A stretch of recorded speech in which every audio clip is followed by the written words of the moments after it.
My name is Gabriel Meyer. I'm the executive director of the Ruskin Art Club, and we're delighted to welcome all of you to this annual Ruskin Lecture. This is the 20th annual Ruskin Lecture, and it's important to note that this is taking place in the context of the bicentennial celebrations of Ruskin's birth.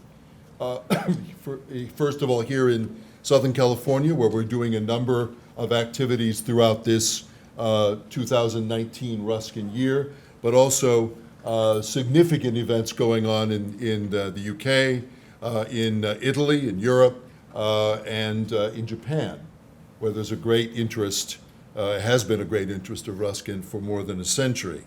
The Ruskin Art Club is Los Angeles' oldest cultural association, and we date back to that initial impulse of interest in Ruskin's vision, 1888, while he was still alive, and that vision of an integrated life in which art and life radically inform and also radically challenge each other. We're always proud to co-host this event with USC and with our friends here at the Doheny Libraries.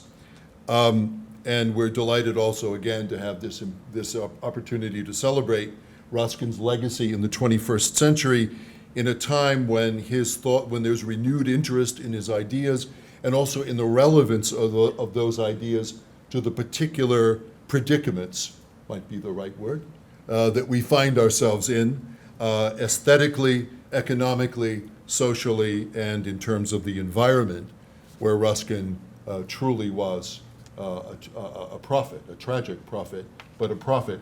We're getting very good press this year, both in the UK and in the United States. I was telling someone 20 years ago when you talked about what an important and relevant figure Ruskin was, you got raised eyebrows. Now we're in the New York Times. So in 20 years, things have moved along. The recent New York Times piece, which is February 5th, why John Ruskin, born 200 years ago, is the man of the moment. It concludes just as and I think this is important to say, this isn't just an exotic interest in a Victorian thinker or even a particular respect for the insights of a great forebear. As this article ends, I think, pointedly, Ruskin holds our feet to the moral fire. This is the New York Times. He makes us disconcerted. Ruskin is a spot-on critic of modern America, and he is as relevant now as he was then. What would Ruskin have made of post-truth politics, of the richest 1% owning almost half the world's wealth, of a plastic-strewn planet where climate change may be beyond repair? Maybe we should go back to him. He saw it coming. It's a particular pleasure to welcome Professor Robert Hewison in our midst tonight, and particularly appropriate, I think, that he should be giving the Ruskin Lecture in this Ruskin year. For many decades, Robert has been one of the most reliable, I would think, of modern commentators on Ruskin, with a fair-mindedness and a breadth of view that I think have marked him out in a very special way. I say that also on personal grounds. Robert was one of the first commentators I turned to when I was trying to find my way sort of into Ruskin, and I read John Ruskin, The Argument of the Eye. Sounds familiar somehow. And this is at, what, 76, is that right? Yeah, 76, one of your first book, right, on Ruskin, and still one of the best in terms of exploring Ruskin's aesthetic philosophy. Safe to say, Robert has had, in the years since 1976, has had a real influence on the revival of interest in Ruskin. Ruskin's other major books include New Approaches to Ruskin, Ruskin, Turner, and the Pre-Raphaelites, and in 2009, Ruskin on Venice, the Paradise of Cities. I would also mention that we have a brand new Robert Hewison book, Ruskin and His Contemporaries, which I'm just halfway through devouring, and it's marvelous. Essays on Ruskin and Oscar Wilde, Ruskin and Darwin, marvelous essays. We had hoped to get some copies here for the lecture, but we're unable to. But we have samples of all this book that you can covet on the table.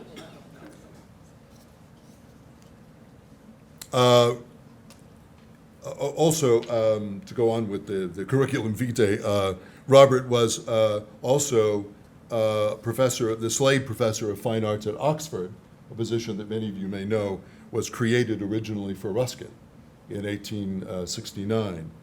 One of, I think, the sources really of the particular insights I think that Ruskin brings, at least for me, for this reader, with Ruskin is the breadth of his experience, that he's not simply an academician, but he comes also with a career in journalism, in broadcast journalism, and he was the drama critic for the London Sunday Times for 35 years. As many of you know, we hosted a concert last month in honor of Ruskin's actual birthday at the Hancock Museum here at USC, and it was an event inspired by Robert's multimedia extravaganza held at the Royal Academy at the same time. Robert and I have had the pleasure of many hours of discussing Ruskin and his meaning to us in the 21st century in the past few days, and I think it's only fair to bring all of you into the conversation. Professor Robert Hewison.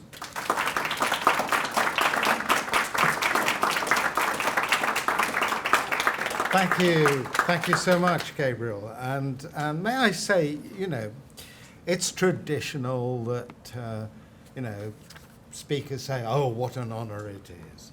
But let me say, this really is an honor to be the guest of the Ruskin Art Club, because I feel a real touch of Ruskin there, since there is a contiguity, a contemporaneity there.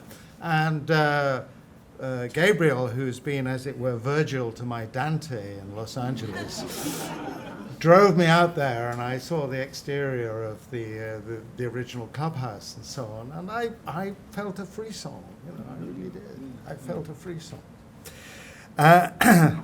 But to business. The title, I agree, may be familiar since I've been using it since 1976, but it does actually suggest the connection that I'm trying to make, which is between the word, argument, the argument, and the image, the I. And I suppose we could begin by asking ourselves, what kind of image do we have of John Ruskin in this bicentennial year of 2019? I think for a long time, people thought of him, if they thought of him at all, they thought of him like this. This is him photographed in 1895, perhaps responding to a letter from the Ruskin Art Club, I don't know. Photographed by Hollier. This is almost at the end of his life. After all, he dies in 1900. This is Ruskin, the Victorian sage, a prophet, as Gabriel has suggested, misunderstood in his own country, who since the 1860s has devoted much of his energy to denouncing the economic and industrial system that was destroying nature, ruining man, and making art impossible. But we can also think of Ruskin like this. This is Ruskin in 1857, at the age of 38, and the gleam in his eye, I think, suggests that he is probably nearing the height of his powers. It's drawn by his family, by a family friend, George Richmond. Now this makes us think of him, I think, much more as a brilliant young man, challenging the critical conventions of early Victorian England. At this date, he is known as the ardent advocate of the Gothic revival in books like The Stones of Venice.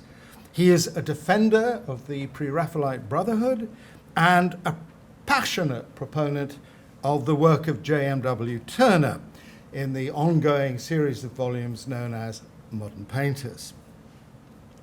What had begun in 1843 with the first volume as a defense of Turner had become, in the succeeding volumes, a long meditation on the relationship between nature, the creation of God, and art, the creation of man. A couple of years later, after this drawing, he is going to have the confidence and courage and the anger to set out to challenge the ruling economic liberalism of the times with his book Unto This Last. Well, it's not really feasible, as I'm sure you'll appreciate, in one lecture, or indeed, in Ruskin's case, 10 lectures, to do justice to every aspect of Ruskin's life and thought.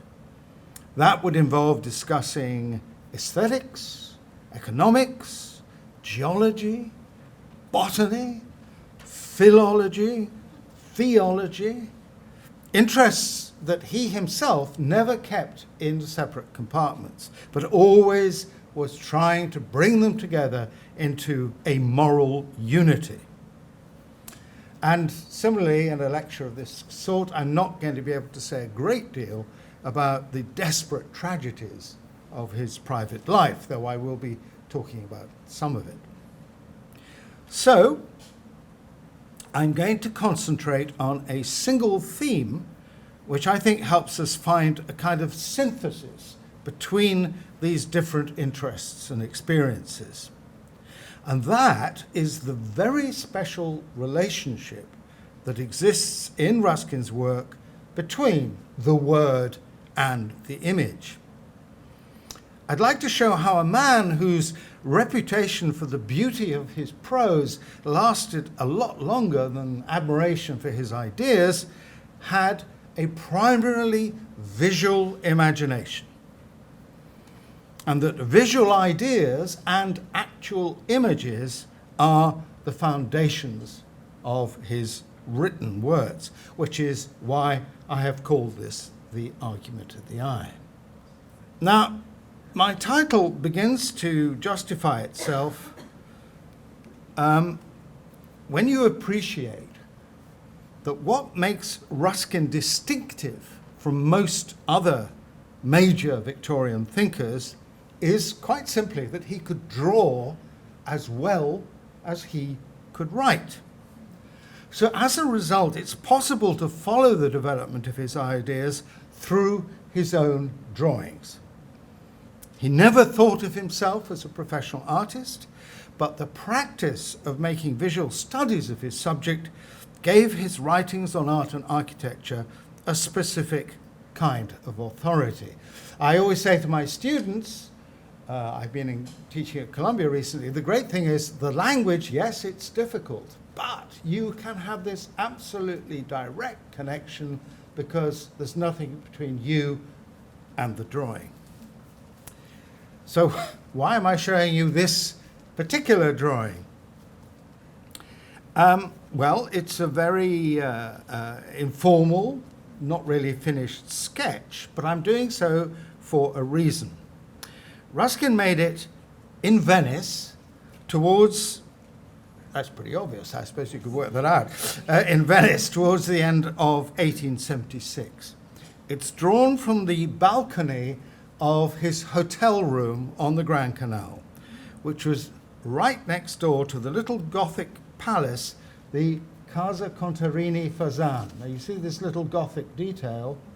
That is the balcony of the neighboring palace, which is this beautiful 14th century little gem of a palace.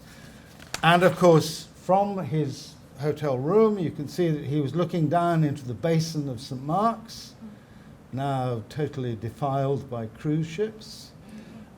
There is San Giorgio Maggiore, and just here, that's the Punta della Dogana, the customs post on the head of Dorsoduro. And then, of course, the Church of the Salute is about here. Why was Ruskin in Venice? Well, it's because he'd taken a year's leave from his post as the first Slade Professor of Fine Art at Oxford, a position which he'd taken up in 1870.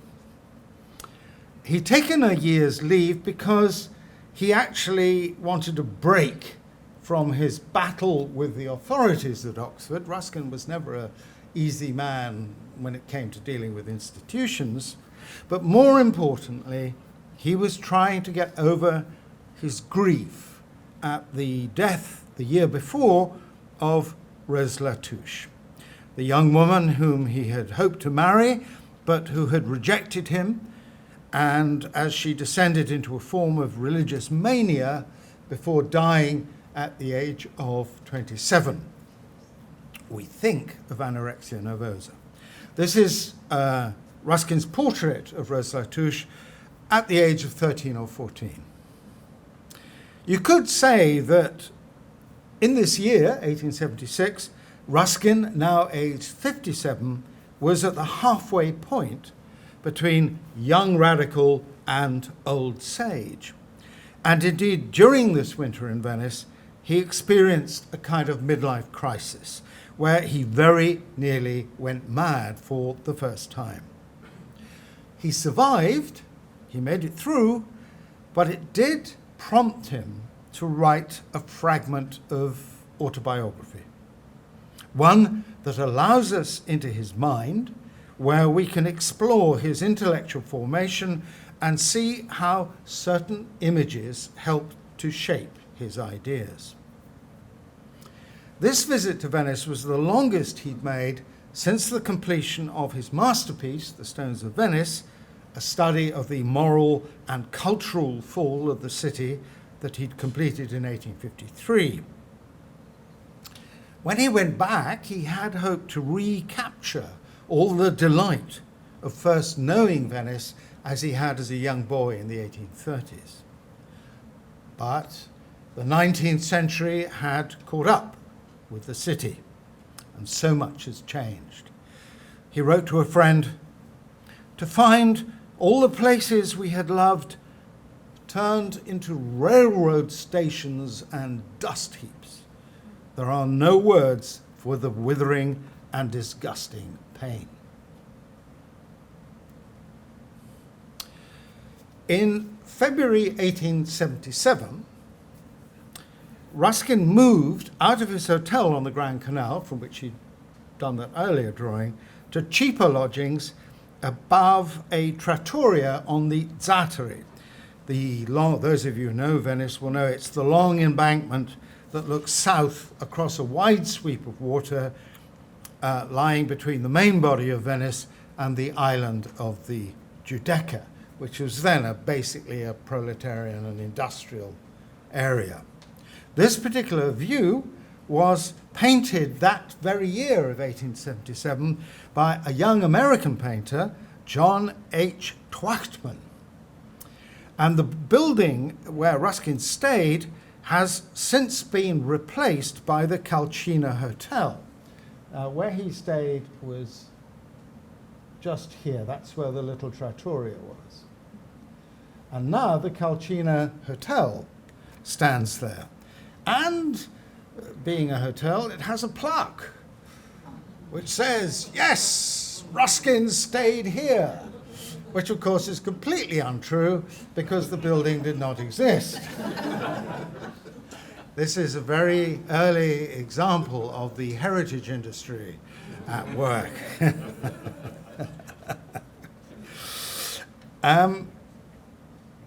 Nonetheless, when on the 8th of February this year, the Venetians recognized Ruskin and they hung a wreath which I thought was a wonderful thing, and there was a service in the English church in Venice and all those things. So, you know, the Venetians have come to appreciate what Ruskin was trying to do for Venice. This is another view of the Zatari. This is Ruskin's own, looking the other way, and this is the Chiesa dei Gesuati. So, it is the 4th of March, dawn, and Ruskin is at his desk as he prepares to write this fragment of autobiography. And the moon is still visible in a soft sky. Inside the room that he's using as his study are a mass of books and papers, sheets of proof for correction, letters to and from his many correspondents, rapid sketches scribbled during his trips by gondola, and the careful watercolour studies that he was making of Carpaccio's painting of the Dream of St Ursula. In the room there are plaster casts of sculptures of the Ducal Palace, histories and guidebooks to Venice, the 13th edition of John Murray's Handbook for the Traveller in Venice. There is a copy in Greek of Plato's Laws, from which he tries to translate a certain amount every morning. And then, to distract him from more serious work, there is also a copy of Casanova's memoirs. Seahorses swim in a glass bowl. There is a cockle shell from the Venetian island of St Helena, picked up during a rowing expedition. There is an Italian missal, his mother's Bible, and a 14th century illuminated version besides. Now, Ruskin loved this view from his study, but there is a lime kiln on the Giudecca island opposite that blows white smoke in a cloud across the water. And large steamers sometimes pass within 30 yards of his window, and the scream of their whistles and the rattle of their steam cranes are a strain on his nerves. Now, this being the 4th of March, as usual, he has set aside the first few days of the month in order to write the next number of his pamphlet, Fors Clavigera, the monthly letters to working men of England, a personal newsletter which nowadays I think you could justifiably say is the very first blog. It certainly has all the personality and idiosyncrasies of being a kind of blog as he reacts to events. Now, these public letters were the most direct form of communication that he had, apart, of course, from giving lectures. The number he was writing for April would contain important news about his plans for social reform. Before coming to Venice, he'd been to Sheffield to talk to a group of men who wanted to set up a communal farming experiment. And he had agreed to help them by providing the land rent-free. And now a small farm just outside Sheffield had been bought, and Ruskin wanted to give his Sheffield workers some advice on coming into their property. In spite of the noise from the steamer Pachino, making ready for the Sunday run to Trieste, Ruskin was at work as the moon set. Here's another sketch by Ruskin of the Zatari, looking at the Gesuati from the other side. Now, I have a very particular reason for describing the circumstances of the 4th of March, 1877, in such detail. The minutiae of this particular morning don't just set the scene. I'm not writing a film here. I mean, the nature of the man we are dealing with meant that things that might seem insignificant to others were full of meaning to him. What the weather was like, what objects were immediately to hand, could be very important for Ruskin's mood and his choice of subject. It's always useful as an academic to know what books a writer was reading, But in Ruskin's case, they were just one kind of inspiration. The cockle shell and the snail shell appear elsewhere in Fors Clavigera. And that morning, when he looked up from his table because of the noise of the steamer Pachino, he was surprised to see that the cross of St. George was painted on her bows. St. George was the patron saint of his utopian society, the Guild of St. George. And the steam cranes and Plato and St. George all made their way into his work that day. Ruskin wanted to advise the Sheffield workers who were to take over the farm he bought on how to run their affairs. And this advice was supposed to be set in the wider context of his plans for social reform. As Plato had prescribed laws for an ideal society, so Ruskin would prescribe his. He'd been trying to get these ideas on the Guild of St. George down on paper for the past 3 mornings. But when he saw the cross of St. George on the bows of the steamer, this seemed to confirm that this, yes, should be the topic for the next number of Fors Clavigera. But to explain the creed, the beliefs of the Guild, he felt he had first to explain his own. And that indeed involves saying something about the course of his life. So, turning to the blank sheet of paper that every writer has to face every morning, he began to write a memoir that turns into a kind of self-portrait. And this is a self-portrait. It's difficult to date. Some say it's 1875, some say it's not even by Ruskin, but I feel very strongly that this is probably, A is by Ruskin, and B probably dates from around this period, 1877-8. Certainly it's a serious portrait of a serious man at a serious time. In this self-portrait, Ruskin sets out to analyze the course of his spiritual life. But he does so in very unusual terms. He begins by saying, I quote, "All my first books, to the end of the Stones of Venice, were written in the simple belief I had been taught as a child, and especially the second volume of Modern Painters was an outcry of enthusiastic praise of religious painting, in which you will find me placing Fra Angelico above all other painters." This is the study that Ruskin made in 1845 of the upper part of a reliquary decorated by Fra Angelico in the convent of St. Mark's in Florence. In the 1840s, a taste for the Quattrocento painters, who were then often simply referred to as primitives, was quite advanced. And Ruskin, brought up as an evangelical Protestant, risked getting into trouble with his parents for this liking for Catholic art. Ruskin wanted to explain the progress of his spiritual life through his ideas on art.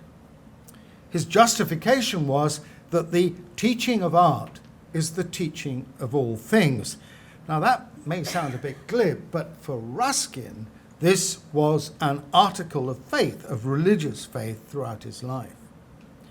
The conviction that art was an expression of the love and will of God, though, had been established long before he knew very much about Fra Angelico, or indeed about art at all. This is a panorama of the Alps, which Ruskin drew in 1844.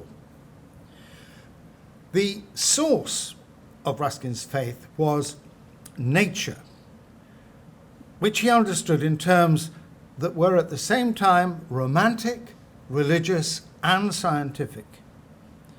Nature, the Alps, is the source of a sense of the spiritual and the sublime, as in the poetry of Wordsworth, or the Alps as Ruskin drew them.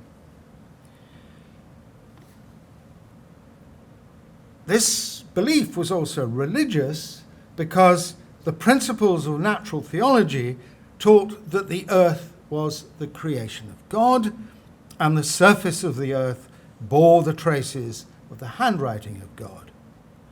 And then, at the same time, though, this approach was also scientific, because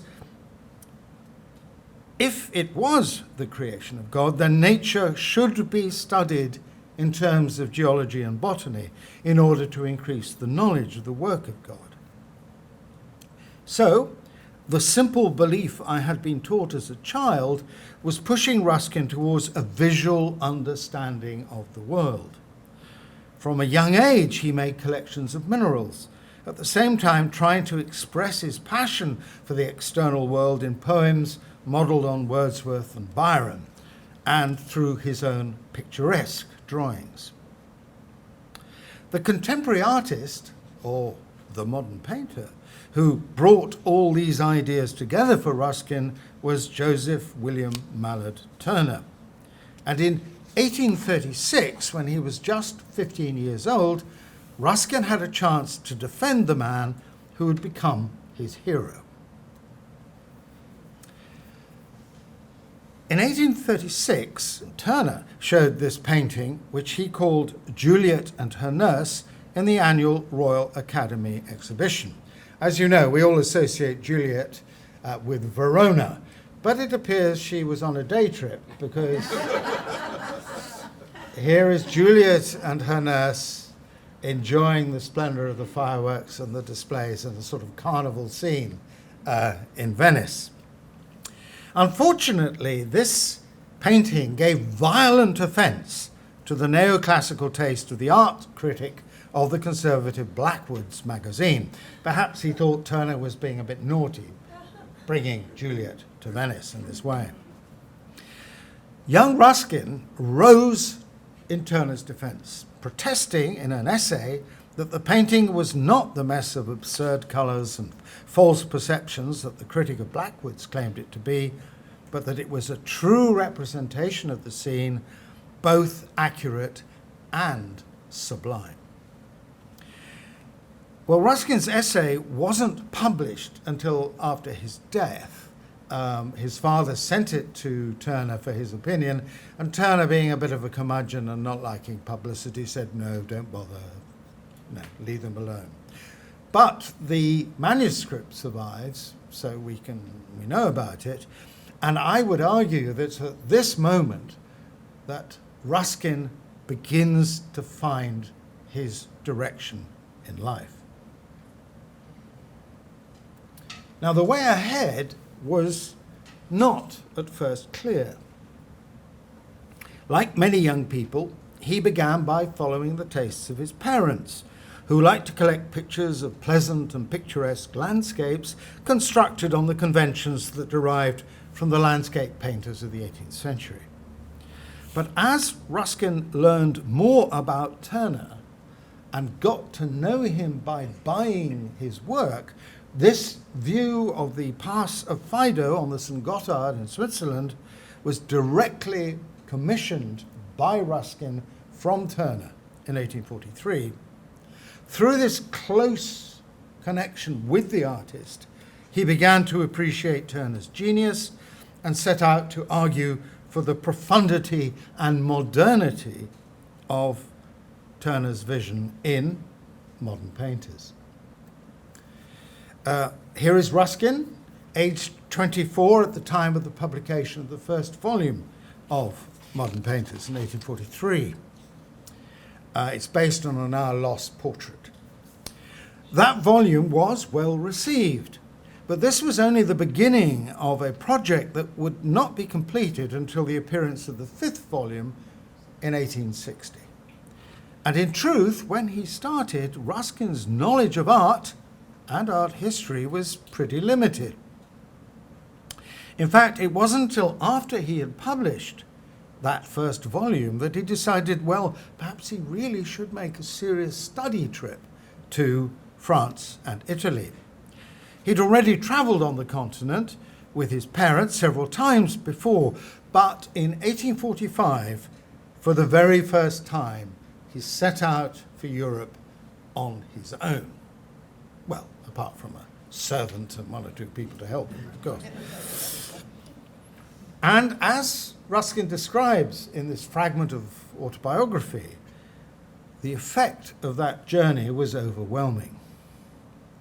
For a start, in Florence, where he discovered this reliquary by Fra Angelico, this is the bit that who's the drawing of I'd showed you earlier.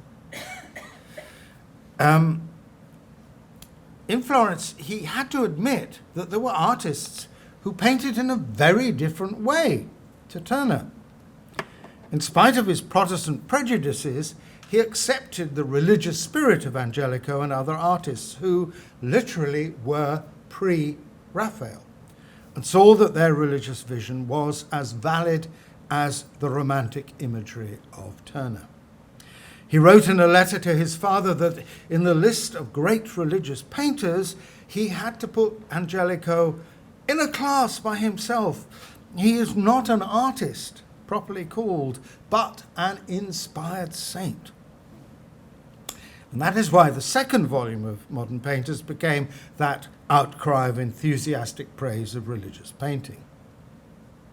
But Fra Angelico was not the only discovery that Ruskin made in 1845. Years later, he would write that he regretted he ever gone on from Florence to Venice.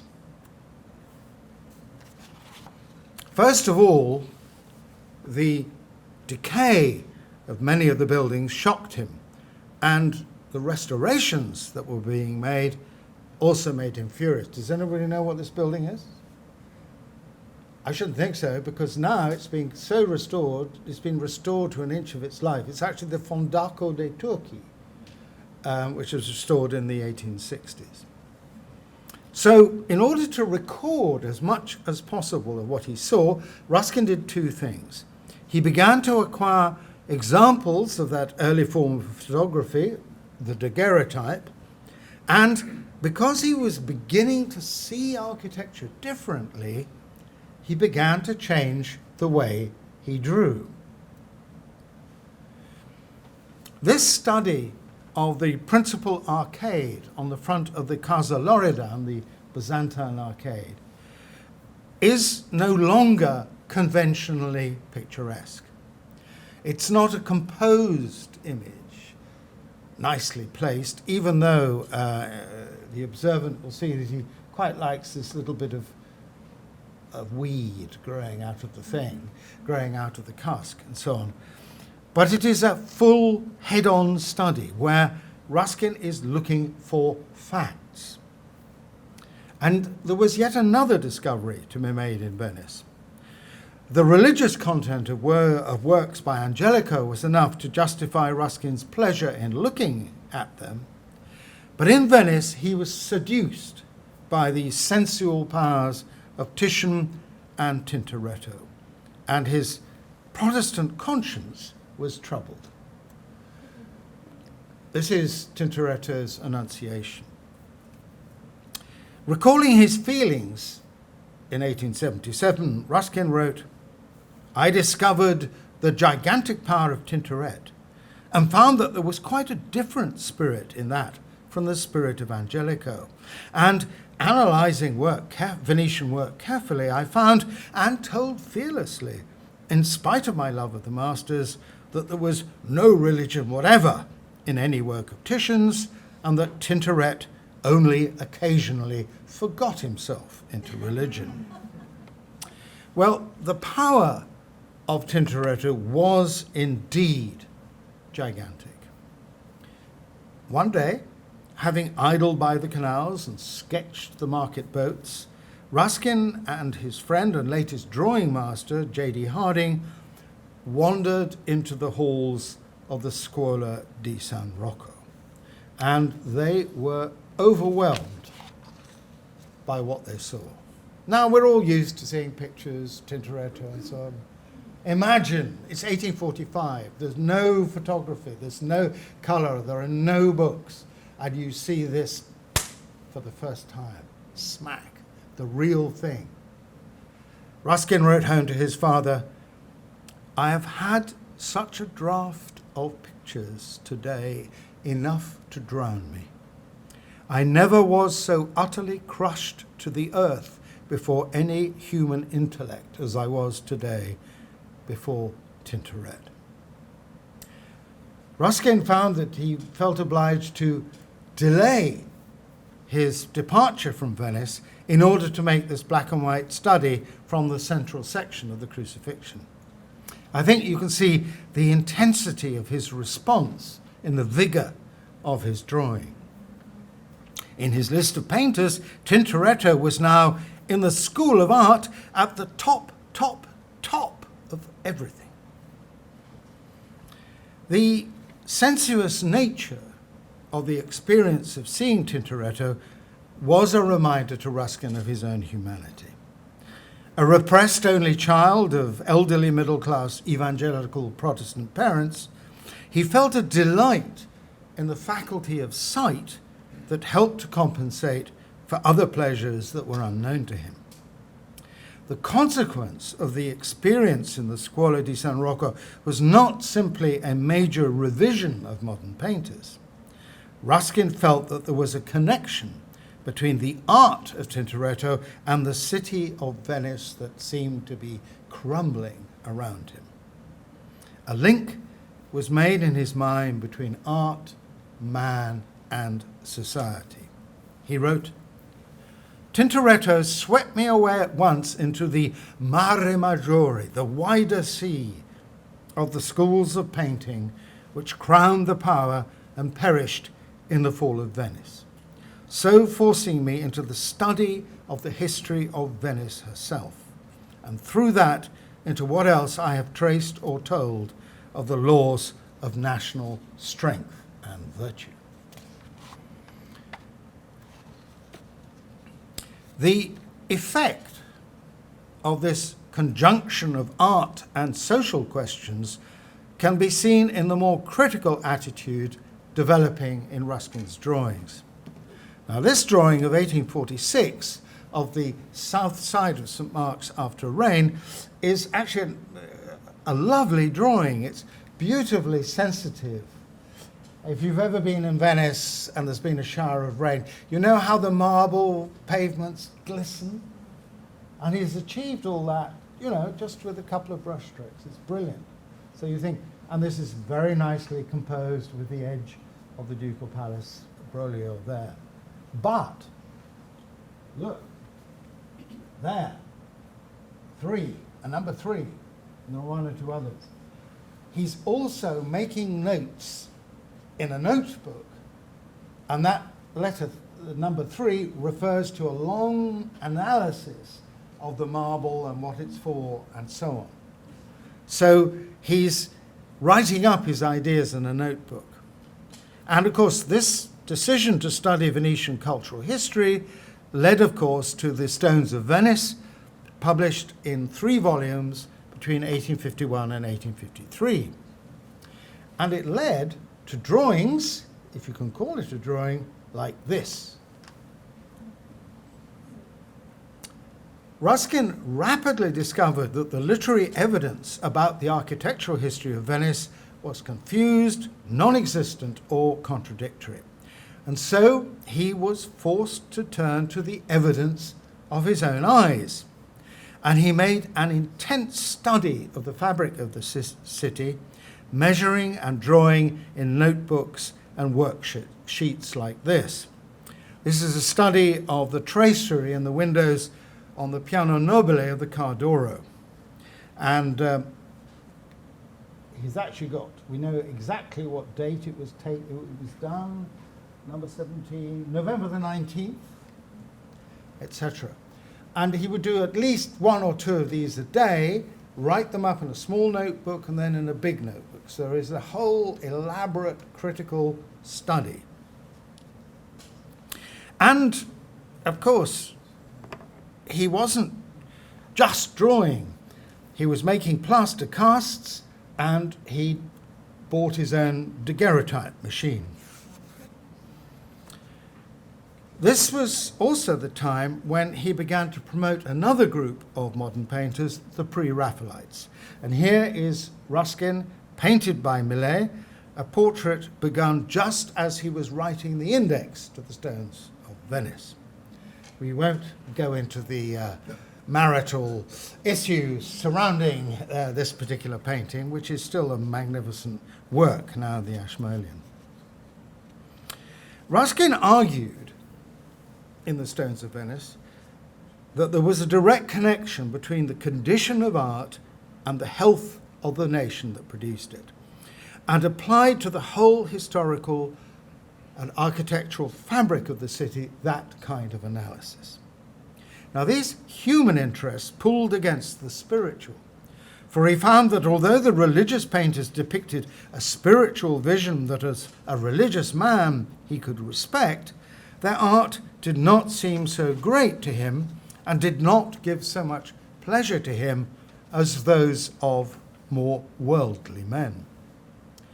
In 1858, these conflicts came to a crisis point in Turin, and once more the crisis was in front of a picture, Veronese's Solomon and the Queen of Sheba.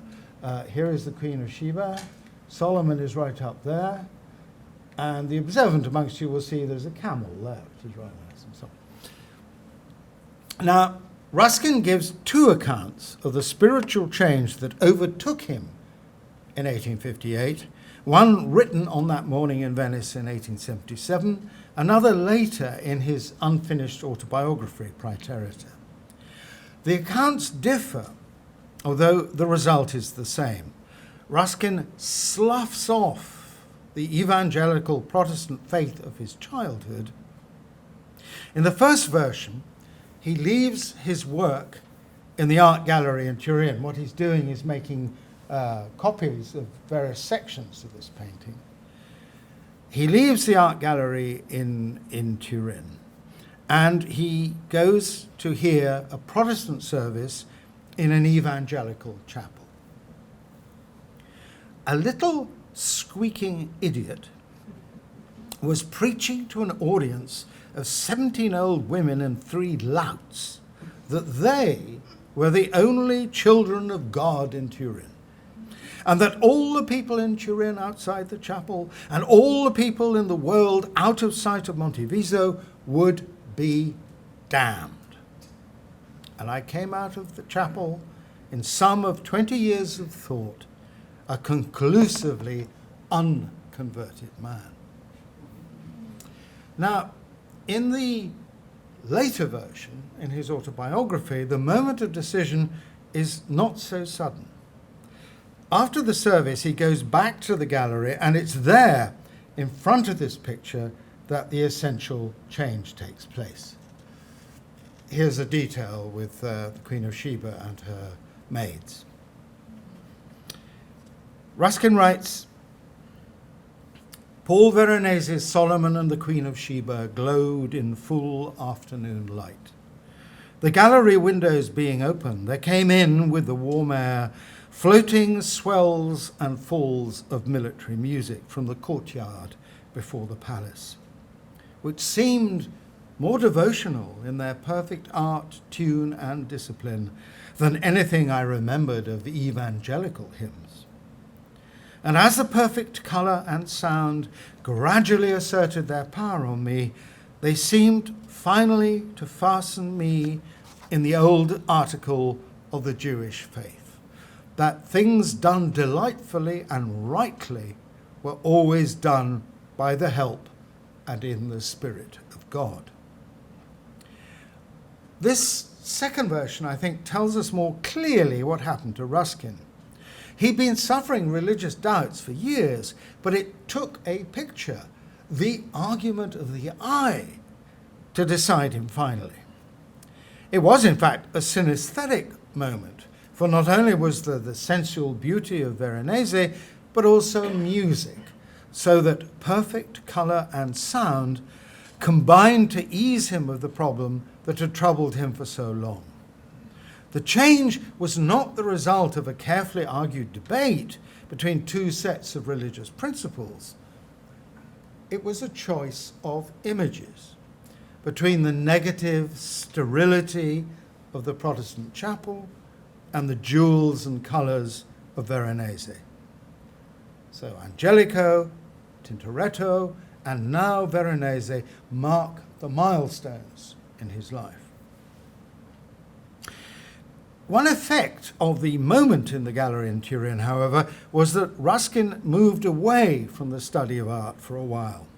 His religion, as he explains in his account of 1877, was now the religion of humanity, and that meant engaging in human problems.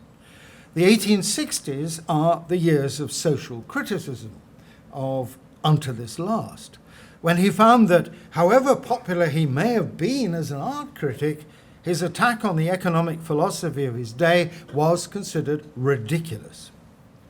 Contact with art was not lost, for his argument was still that the quality of art was an index of the health of a nation. But he now believed that the necessary medicine of reform, in his case a return to pre-industrial systems of social values, this should be applied directly to society if art was to thrive. Thus, he said of this portrait of Doge Andrea Gritti, which he bought in 1864, believing it to be by Titian, though in fact it turns out to be by Catena, he said that this tells you everything essential to know about the power of Venice in his day. The breed of her race, their self-command, their subtlety, their courage, their refinement of sensitive faculty, and their noble methods of work. And making a point about the political leadership of his own day, he remarks, "The Venetian picture should be especially interesting to us English, for it is the portrait of a merchant king." What would you say about Brexit? Being free of the blinkers of religious dogma, Ruskin was able to take a wider view of art, and he began to create for himself a system that could apply to all art of all times. Art made sense of the world through images and symbols, if one knew how to look. He discovered fresh artists to admire: Carpaccio in Venice, Botticelli in Florence. In 1874, the sight of Botticelli's Madonna Enthroned and Madonna Crowned in Florence left him, he wrote, "more crushed than ever by art since I lay down on the floor of the Scuola di San Rocco before the crucifixion," back in 1845. The search took him back to the religious painters, and once again a turning point was reached in front of a picture. In 1874, Ruskin travelled to Assisi, where he began to study this fresco in the lower church, which was then attributed to Giotto. Now it's simply attributed to the Master of the Veils. It is the marriage of poverty and St. Francis. Jesus, as you see, poverty is on the left and St. Francis on the right. In spite of the experience at Turin, Ruskin was still nagged by the apparent conflict between the ability to paint well, that is to say, to render the truth of appearance, and the ability to paint religious truth. At Assisi, the problem was solved while he copied this fresco. He wrote in 1877, while making this drawing, note, while making this drawing, he's studying. While making this drawing, I discovered the fallacy under which I had been tormented for 16 years. The fallacy that religious artists were weaker than irreligious. I found that all Giotto's weaknesses, so-called, were merely absence of material science. He did not know and could not in his day so much of perspective as Titian, so much of the laws of light and shade, or so much of technical composition. But I found he was in the make of him and contents a very much stronger and greater man than Titian. That the things I had fancied easy in his work, because they were so unpretending and simple, were nevertheless entirely inimitable. That the religion in him, instead of weakening, had solemnized and developed every faculty of his heart and hand. And finally, that his work, in all the innocence of it, was yet a human achievement and possession quite above everything that Titian had ever done. This reconciliation with religious painting helped to reconcile Ruskin with religion itself. Veronese had helped him out of the narrow Protestantism of his youth, but he found that living without any hope of an afterlife was as difficult as living in fear of eternal hell.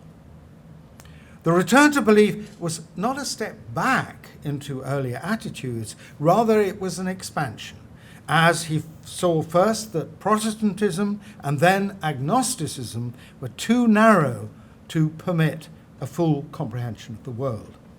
As he says himself, he became Catholic in the true sense of the word.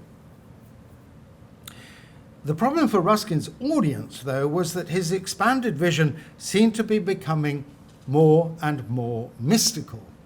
Privately, in a sense, it was, for since the 1860s, he'd begun to take an interest in spiritualism. In his public writing, because he wanted to bring all things to unity, he would jump from subject to subject in a confusing manner. And although he would be discussing quite simple things, he would give them deep significance. The fresco at Assisi had an apparent simplicity, even crudity, but iconographically it's very complicated. And in the same way, Ruskin used a personal symbolism that others found hard to understand. And this mystical strain had become even more apparent during his stay in Venice in 1876-7. Since September, he had been making a study of Carpaccio's The Dream of St Ursula, part of a large cycle of paintings of the life of the saint made in the 1490s that hung in the Accademia Gallery, where they still do. He'd had this painting taken down from the walls and placed in a private room so he could study it more closely. And this is his copy. It's only about that high. This is an intense watercolor copy by Ruskin, amongst other studies that he was making of the picture. He found this work extremely difficult, and as he struggled with his copies, the painting began to take on an intense personal meaning. 2 years before this winter in Venice, Rosatoche, the girl whose refusal of his love had caused him so much suffering, as I said earlier, had died. Increasingly, Ruskin identified Carpaccio's sleeping saint. There she is, lying in bed. This is the angel coming to tell her of her future martyrdom. Increasingly, Ruskin identified the sleeping saint with his dead love. At Christmas time, a friend sent him a pot of carnations, very like the flowers on St Ursula's windowsill. And art and life came together in a very painful way. He believed that the flowers were a sign that Rosatoche was trying to communicate with him through the picture of St Ursula. And under the emotional stress, he came near to insanity. And it was in 1878 that he was to break down completely for the first time. I like to think that this rather nervous, scribbly drawing of 1877 shows the kind of mental strain that he was feeling under. Well, although Ruskin had hinted at the experience caused by Carpaccio's picture in earlier numbers of Fors Clavigera, written in Venice. Ruskin does not mention it again in April. He'd already, this morning, revealed a great deal about himself through Tintoretto, Veronese, Giotto. Carpaccio might have revealed too much. Instead, he abruptly cuts short his account with a challenge from the Sheffield workers he was supposed to be addressing. But what's all this about Titian and Angelico to you, are you thinking? We belong to cotton mills, iron mills. What is Titian to us? Belatedly, he tries to return to his original purpose, but now there is no time to explain the creed and beliefs of the Guild of St. George. All he can offer is the promise that if his Sheffield workers persevere, the significance of Angelico and Titian for iron workers will eventually become clear. So, neither the Creed of St. George nor his autobiography was ever finished. Like so many of his drawings, such as the study of the facade of St. Mark's, the little sketch of his life was left incomplete. But it can still suggest a great deal. It is clear that he did not have the sort of mind that went straight forward on a single line of argument. He worked less by a process of analysis in which ideas are separated one from another and broken down than by synthesis, gradually drawing ideas together into a whole. It's the method of the painter as opposed to the scientist, and the crucial changes in his life that took place in front of painting show that the faculty of sight was all important to him. His whole method depended on visual observation, and visual experiences were the turning points in his life. Ruskin wrote in Modern Painters, "The greatest thing a human soul ever does in this world is to see something and tell what it saw in a plain way. Hundreds can talk for one who can think, but thousands can think for one who can see. To see clearly is poetry, prophecy, and religion all in one." Ruskin devoted his life to saying what he saw, though not always in a plain way. Poetry, prophecy, and religion were never far away. But I do hope that it is now clearer what I mean by the argument of the eye. Thank you very much.